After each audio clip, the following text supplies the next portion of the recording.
Hey there, and welcome back to my explorations into lost media. I know last time I said that the next time I made one of these wouldn't be too soon, but I feel like the explanation is best saved for an entirely different video. Just like last time, I have 4 lesser known pieces of lost media to discuss with you, so let's just get to it. While Ben 10 is a series that I'm sure most of you are familiar with, I'll still give a short explanation of the first series since that's the one that we're going to be talking about. The basic premise is a 10-year-old Ben Tennyson stumbles across a powerful piece of alien technology that allows him to transform into multiple different aliens while on a summer road trip with his grandpa Max and his cousin Gwen. Over the course of the show, he has to fend off many different villains from Earth and space who are either trying to steal the watch or just being general menaces. After the show ended and its sequel Alien Force was about to premiere, Cartoon Network aired Ben 10 Week, where every day of the week they would air either new or enhanced Ben 10 content. The enhanced content is what we're going to be focusing on because that's the stuff that's become partially lost. This enhanced content included select episodes of the classic series and the only 2 movies that existed at that time. What made these enhanced were the additions of pop-up trivia that would either explain things that went unexplained in the show or would further flesh out the lore of the show, such as giving further information about the aliens as species and their homeworlds. Some stuff would end up being retconned later on, like Vilgax's homeworld being the Shadow Realm, but others, like the transformation sequences being the slow-mo version of what happens instantaneously, would stay in canon until the very end. These episodes were aired once and never again, which initially led to them all being lost. But within the same year, Australia got exclusive DVD releases that featured 10 of the episodes in both of the movies. After this, it meant that all that was missing was the rest of the 39 episodes that were aired during the marathon. Unfortunately, the only discoveries that have been made since then has been of the episode Afraid of the Dark, which for some odd reason has its pop-up version on Hulu instead of the regular version. In 2019, the distributors of the Australian DVDs were asked if they planned on releasing any more of the episodes. Unfortunately, the answer to that was no, but they did say that they would pass the information on to the TV/kids department and that they would look into it. Even though it's unlikely, I do hope that these do get found or released in some way. Ever since I was a kid, the type of information that would show up in the trivia boxes is the type of shit that I would question and want to know more about. Some of it may end up being inconsequential, but it really does make it feel like a living, breathing universe.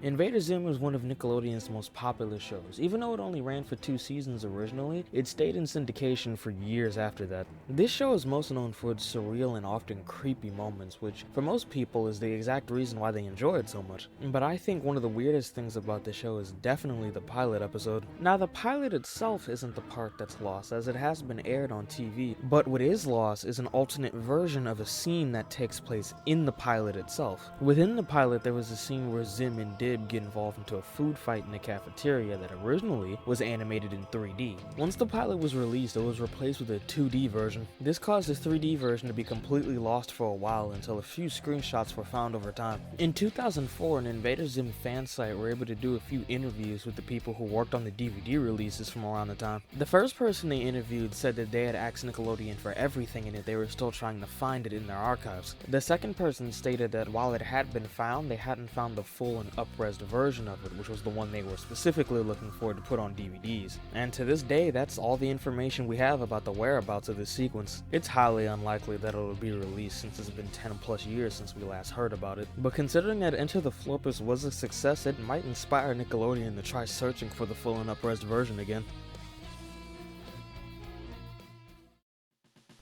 Cartoon Network is a very old channel, and because of that, many of its promos and bumpers over the years have been saved and archived for all to watch. Although sometimes a few bumpers and promos can slip through the cracks, which can either lead to them being lost forever, or only being partially lost, like what we'll be talking about today. High Noon Toons was a block that aired on Cartoon Network from 1994 to 1996. It aired in various forms, such as different promotions, and it was actually suggested to me by commenter Nick from the last video. The block featured 2 cowboy hand puppets named Haas and Lil Joe, and like most blocks from around the time, it was basically just them repackaging old cartoons with new segments wrapped around them. Sometimes the block would even be themed differently, such as a haunted house or even letting them host Spring Break 95. The block was created by Matt Thompson and Adam Reed, who would go on to create Archer later on, which surprised me at first, but then when I actually watched clips from this show, it made perfect sense.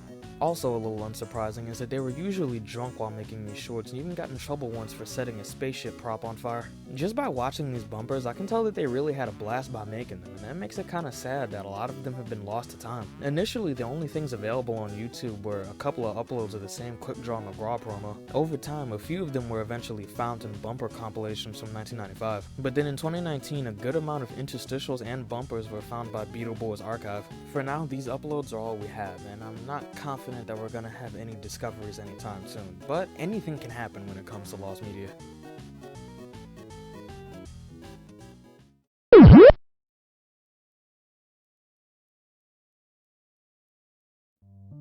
Once again, we've reached the end and another Lost Media video comes to a close. This video might end up being a bit shorter than the last one was. Most of that is just because a hurricane hit midway through recording some of this audio. This fucked up some of my plans for this video, which is why the last segment is a bit shorter than the rest of them. But rest assured, I plan on making sure that the next Lost Media video I make is a lot longer than this one was. Once again, I asked for your suggestions in the comments, because High Noon Toons was actually really fun to research, and I think I would have overlooked it if it wasn't for that comment. Although this time I mean it when I say that the next video won't be Lost Media related. There's a certain question I've been pondering a lot lately.